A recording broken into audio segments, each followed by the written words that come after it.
नमस्कार दोस्तों, सुबह सुबह की सबसे पहली बड़ी खबर में आपको बताएंगे कि केंद्र में कांग्रेस की सरकार बनते ही राष्ट्र स्तर पर कराई जाएगी जातीय जनगणना, सतना में बोले राहुल गांधी। जी हां दोस्तों, इसी प्रकार दूसरी बड़ी खबर में आपको बताएंगे कि प्रियंका गांधी बोली मध्य प्रदेश में बेरोजगारी, महंगाई और कुशासन का होने जा रहा है अंत और मध्य प्रदेश में बनने जा रही है कांग्रेस की सरकार। दोस्तों इसी प्रकार तीसरी बड़ी खबर में आपको बताएंगे कि मुख्यमंत्री भूपेश बघेल का मोदी सरकार पर प्रहार, कहा केंद्र की अड़चनों के बाद भी हमने वादों को किया पूरा। 15 साल तक भाजपा ने छत्तीसगढ़ को ठगा और लूटा। इसी प्रकार दोस्तों चौथी बड़ी खबर में आपको बताएंगे कि राजस्थान में अब 2 रुपए किलो के हिसाब से खरीदे जाएंगे गोबर। आवारा पशुओं को लेकर के अशोक गहलोत ने कह दी बड़ी बात। इसी प्रकार दोस्तों पांचवी बड़ी खबर में आपको बताएंगे कि कांग्रेस ने जारी किया अल्पसंख्यक घोषणा पत्र, कल्याण के लिए 4000 करोड़ रुपए का बजट का कर दिया वादा। जी हां दोस्तों, और इस वादे से और अल्पसंख्यक घोषणा पत्र से भाजपा को लगा है बड़ा झटका और भाजपा की उड़ गई है नींद। तो दोस्तों आपको क्या लगता है कि राहुल गांधी की यही योजनाएं जो राहुल भारत जोड़ो यात्रा, कुलियों से मिलना, गरीब लोगों से मिलना, किसानों से मिलना और अल्पसंख्यक घोषणा पत्र जारी कर देना, इसी सब के कारण जो राहुल गांधी है उन्होंने भाजपा के नाक में दम कर रखा है और मोदी सरकार की नींद उड़ा रखी है। आपको जो भी कुछ लगता है दोस्तों कमेंट में जरूर लिखिएगा, इस वीडियो को लाइक जरूर करिएगा और दोस्तों चैनल को सब्सक्राइब करके रख लीजिए। और दोस्तों आपको अगर आप भी 2024 के लोकसभा चुनाव में कांग्रेस और इंडिया गठबंधन के साथ खड़े हैं तो कमेंट में इंडिया जरूर लिखिएगा। दोस्तों रुक करते हैं पहली खबर की तरफ। केंद्र में कांग्रेस की सरकार बनते ही राष्ट्र स्तर पर कराई जाएगी जातीय जनगणना, सतना में बोले राहुल गांधी।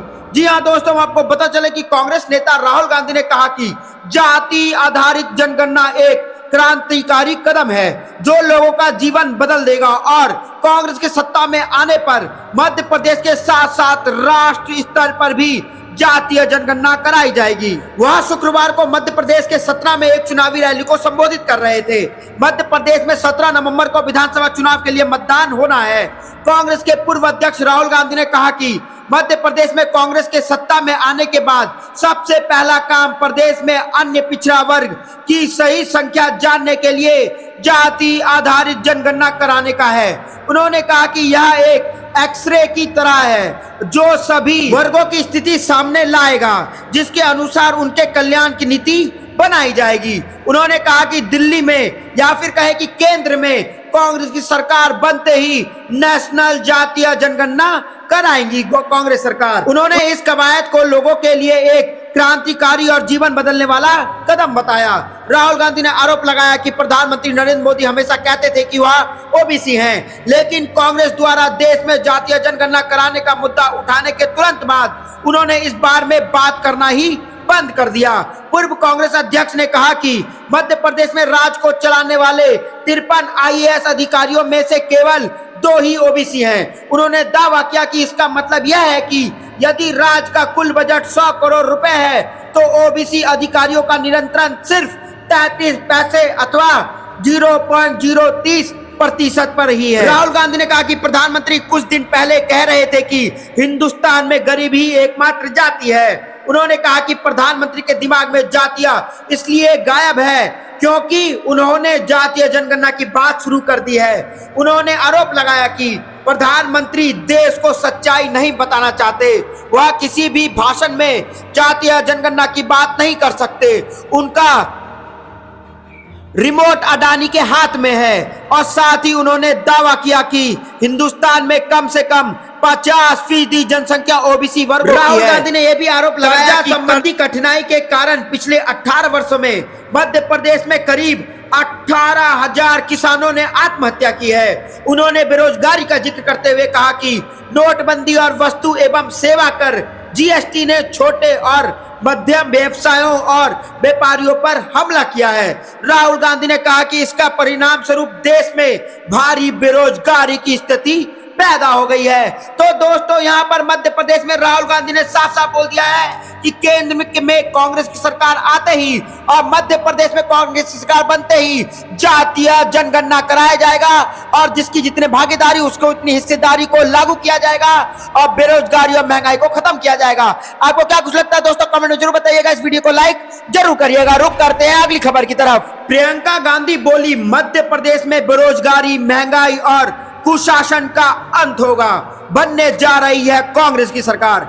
जी हां दोस्तों, आपको पता चले कि कांग्रेस पार्टी की राष्ट्रीय महासचिव प्रियंका गांधी वाड्रा ने गुरुवार को मध्य प्रदेश के रीवा में विशाल जनसभा को संबोधित किया। उन्होंने वादा किया कि मध्य प्रदेश में बेरोजगारी, महंगाई और कुशासन का अंत होगा और मध्य प्रदेश में जनता की सरकार बनेगी, कांग्रेस की सरकार बनेगी। महामृत्युंजय जी की नगरी और रीवा की पावन धरती को मेरा प्रणाम। विंध्या की महिमा का बखान हमारे राष्ट्रगान में भी है। रीवा में मेरे परिवार का बहुत पुराना रिश्ता रहा है। जवाहरलाल नेहरू जी ने यहाँ आना पसंद था। मेरे दादाजी, पिताजी ने भी अपने कार्यकाल में बहुत सारे दौरे यहाँ किए थे। जहां से मेरी दादी और पिता ने भाषण दिया, वहीं खड़े होकर आपको संबोधित करना उन लोगों के लिए श्रद्धांजलि की बात है। प्रियंका गांधी वाड्रा ने कहा कि रिश्ता निभाने से बनता है, रिश्ता बगैर काम किए नहीं बनता है। जब भी मैं किसी सभा में जाती हूँ, आप लोग सबसे पहले इंदिरा गांधी जी का नारा लगाते हैं। इंदिरा गांधी जी को गुजरे हुए 40 साल हो गए, लेकिन फिर भी आप उनको याद करते हैं क्योंकि आपने मन में उनके लिए श्रद्धा है। उन्होंने सिर्फ काम करके नहीं दिखाया, बल्कि देश के लिए जान देने में भी पीछे नहीं हटी। मैंने अखबारों में देखा कि विंध्या में बीजेपी से उबर चुके हैं। यहाँ बेरोजगारी है, महंगाई है और इसी फर्जी घोषणाओं में आप परेशान हैं। बीजेपी के नेताओं को झूठ बोलने की आदत पड़ चुकी है। प्रियंका गांधी वाड्रा ने जब मोदी जी के लिए 8,000 करोड़ रुपए का हवाई जहाज खरीदा जाता है तो जान लीजिए वह आपका पैसा है। यह पैसा आपको हॉस्पिटल, स्कूल, नए उद्योग में खर्च होना था, पुराने पेंशन स्कीम में खर्च होना था, लेकिन इस पैसों को सिर्फ प्रधानमंत्री मोदी के 8,000 करोड़ रुपए का प्लेन खरीदने के लिए खर्च किया गया। तो दोस्तों, आपको क्या लगता है कि प्रियंका गांधी ने जो कहा है सही कहा है और भाजपा को मध्य प्रदेश में लगने जा रहा है झटका? आपको जो भी कुछ लगता है कमेंट में जरूर बताइएगा। इस वीडियो को लाइक जरूर करिएगा। रुक करते हैं अगली खबर की तरफ। सीएम बघेल का मोदी सरकार पर प्रहार, कहा केंद्र की अड़चनों के बाद भी हमने वादा निभाया। 15 साल तक भाजपा ने छत्तीसगढ़ को ठगा। जी हां दोस्तों, आपको पता चले कि मुख्यमंत्री भूपेश बघेल ने आज चुनावी आम सभा को संबोधित किया। मुख्यमंत्री ने प्रत्याशी और मंत्री डॉक्टर शिव कुमार का प्रचार करते हुए जनता का आशीर्वाद मांगा है। हजारों की संख्या में सभा स्थल पर पहुंचे क्षेत्र की जनता को संबोधित करते हुए मुख्यमंत्री ने भाजपा पर जमकर निशाना साधा है। सीएम भूपेश बघेल ने कहा कि पिछले 15 साल में छत्तीसगढ़ की जनता को ठगने वाली भाजपा के पास अब छत्तीसगढ़ में कोई भरोसेमंद नहीं है, इसलिए यह मोदी गारंटी लाए हैं। लेकिन प्रदेश की जनता सब समझ चुकी है। पहले चरण में कांग्रेस की एक तरफा जीत होगी और दूसरे चरण में भी कांग्रेस की लहर चलेगी। मुख्यमंत्री ने आगे कहा कि कोरोना के समय में प्रधानमंत्री नरेंद्र मोदी ने 21 दिन में कोरोना को भगाने के नाम पर देश की जनता को थाली और ताली बजवाया था। कोरोना को भागी नहीं, उल्टा बार बार वापस आती रही। केंद्र सरकार को अड़चनों के बाद भी हमने अपना पूरा वादा पूरा किया। हमने एक पूरे वादे को छत्तीसगढ़ में अप्लाई किया और छत्तीसगढ़ की जनता को हमने आगे बढ़ाया है। तो दोस्तों, आपको क्या लगता है कि भूपेश बघेल ने जो कहा है वो सही कहा है और सीएम बघेल का जो मोदी सरकार पर प्रहार है वो बिल्कुल सही है और उन्होंने बिल्कुल सही कहा है कि केंद्र की अड़चनों के बाद भी कांग्रेस ने छत्तीसगढ़ में बहुत अच्छे काम किए हैं और फिर से बनने जा रहा है छत्तीसगढ़ में कांग्रेस की सरकार। आपको क्या कुछ लगता है दोस्तों, कमेंट में जरूर बताइएगा। इस वीडियो को लाइक जरूर करिएगा। रुक करते हैं अगली खबर की तरफ। राजस्थान विधानसभा चुनाव से बड़ी खबर आ रही है दोस्तों कि अब 2 रुपए किलो के हिसाब से गोबर खरीदेगी राजस्थान सरकार। आवारा पशुओं को लेकर के किया बड़ा फैसला। जी हां दोस्तों, हम आपको बता चलें कि राजस्थान विधानसभा चुनाव से पहले आज प्रदेश के मुख्यमंत्री अशोक गहलोत ने आज आवारा पशुओं को लेकर के बड़ा ऐलान किया है। दरअसल आज सीएम गहलोत चुनावी सभा को संबोधित करने पाली पहुंचे थे। इस दौरान उन्होंने कहा कि अब सरकार 2 रुपए किलो के हिसाब से गाय और भैंस का गोबर खरीदेगी, जिससे खाद के रूप में इस्तेमाल किया जाएगा। पाली में जनसभा को संबोधित करते हुए मुख्यमंत्री अशोक गहलोत ने कहा कि गाय आवारा पशुओं के रूप में सड़कों पर घूमती रहती है, कई बार दुर्घटना भी हो जाती है, जिससे गायों और लोगों की जान चली जाती है। सरकार ने गायों के लिए बाड़े बना दिए हैं जिसमें गाय रहती हैं। सरकार ने फैसला किया है कि वह गाय और भैंस का गोबर 2 रुपए प्रति किलो की दर से खरीदेगी। इससे जो खाद बनेगा वह खेतों में और बायोगैस में काम आएगा। सीएम अशोक गहलोत ने यह भी कहा कि छत्तीसगढ़ की तरह अब राजस्थान सरकार भी गोबर खरीदकर उनका उपयोग करेगी। इसके अलावा आवारा पशुओं बाड़े बनाए जाएंगे जहां लोग गाय की सेवा भी कर सकेंगे। बाड़े में गायों के चारे और पानी की व्यवस्था होगी। वहीं पशुओं के गोबर को खरीदकर उसका इस्तेमाल भी किया जाएगा। बता दें कि इन दिनों सीएम अशोक गहलोत चुनावी प्रचार में व्यस्त हैं। इसी कड़ी में आज सीएम अशोक गहलोत ने आज पाली में चुनाव प्रचार को संबोधित किया। वहीं आप विधानसभा चुनाव में मतदान के लिए बहुत कम समय रह गया है। 25 नवंबर को मतदान किया जाएगा, जबकि 3 दिसंबर को चुनावी नतीजों की घोषणा की जाएगी। तो दोस्तों, आपको क्या लगता है कि अशोक गहलोत ने फिर से खेल दिया एक बड़ा कार्ड और भाजपा को राजस्थान में लग सकता है बड़ा झटका? आपको जो भी कुछ लगता है कमेंट जरूर बताइएगा। इस वीडियो को लाइक जरूर करिएगा। रुक करते हैं अगली खबर की तरफ। कांग्रेस ने जारी किया अल्पसंख्यक घोषणा पत्र, कल्याण के लिए 4000 करोड़ रुपए के बजट का वादा। जी हाँ दोस्तों, हम आपको पता चले कि विधानसभा चुनाव के मद्देनजर तेलंगाना में सियासत गर्मा गया है। प्रदेश की सत्ता पर काबिज हासिल करने के लिए अब कांग्रेस ने माइनॉरिटी कार्ड खेला है। पार्टी की ओर से जारी अल्पसंख्यक घोषणा पत्र में कल्याणकारी योजनाओं के लिए 4000 करोड़ रुपए के सालाना बजट का वादा किया गया है। घोषणा पत्र में कहा गया है कि 30 नवंबर में होने वाले चुनावों में अगर कांग्रेस सत्ता में आती है तो 6 महीनों के भीतर जातीय जनगणना कराई जाएगी। साथ ही अल्पसंख्यक कल्याण के लिए बजट को सालाना 4000 रुपए तक बढ़ाया जाएगा। इसके अलावा कांग्रेस ने बेरोजगारी, अल्पसंख्यक युवाओं और महिलाओं को रियायती ऋण प्रदान करने के लिए प्रति वर्ष 1000 करोड़ रुपए का वादा किया है। गुरुवार को जारी अल्पसंख्यक घोषणा पत्र में कहा गया है कि पार्टी रोजगार, शिक्षा और सरकारी योजनाओं में अल्पसंख्यक सहित सभी पिछड़े वर्गों के लिए उचित आरक्षण सुनिश्चित करेगा।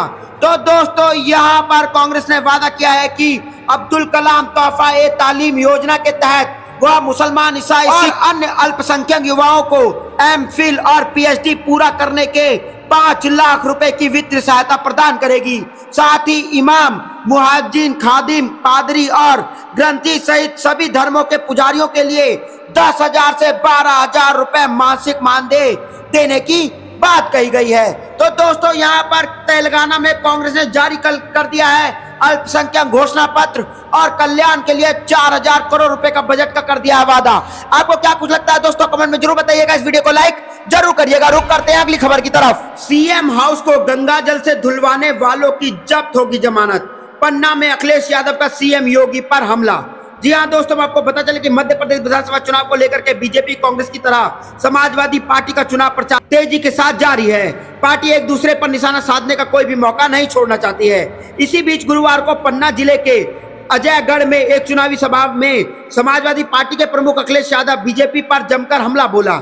इस दौरान अखिलेश यादव ने आरोप लगाया कि मैंने जब सीएम आवास खाली किया तो योगी आदित्यनाथ ने उसे गंगा जल से धुलवाया और फिर अंदर गए थे। उन्होंने कहा कि यह हजारों साल पुरानी लड़ाई है जिसका अभी भी कोई हल नहीं निकला है। पन्ना जिले के अजयगढ़ में गुरुवार को चुनावी जनसभा में समाजवादी पार्टी के अध्यक्ष अखिलेश यादव ने कहा कि मैंने आपको भरोसा दिलवाता हूं कि जिन लोगों के घर गंगा जल से धुलवाया है, समय आने पर पीडीए वाले वोट डालकर उनकी जमानत जब्त कराएंगे। अजयगढ़ में सपा प्रत्याशी केंद्रपाल वर्मा के पक्ष में आम सभा में अखिलेश यादव ने कहा कि बीजेपी और कांग्रेस जातीय जनगणना नहीं कराना चाहती, जबकि हम जातीय जनगणना कराना चाहते हैं। उन्होंने कहा कि समाजवादी पार्टी के लोग अगर विधानसभा में जाएंगे तो इस क्षेत्र की समस्याओं को उठाएंगे और पूरे विश्वास है कि इस क्षेत्र में महेंद्र पाल वर्मा सबसे अच्छे वोटों से जीत हासिल करेंगे। तो दोस्तों, यहाँ पर सीएम हाउस को गंगा जल से धुलवाने वाले बयान पर और जो धुलवाया गया था सीएम हाउस को गंगा जल से योगी द्वारा, उसको लेकर के योगी जी को घेर लिया अखिलेश यादव ने और साफ साफ कहा है कि उत्तर प्रदेश में भाजपा का होने वाला सुपड़ा साफ। आपको क्या कुछ लगता है दोस्तों, लोकसभा चुनाव 2024 में किसकी जीत होने वाली है? एनडीए वर्सेस इंडिया, कमेंट में जरूर बताइएगा। इस वीडियो को लाइक जरूर करिएगा। जय हिंद, जय भारत।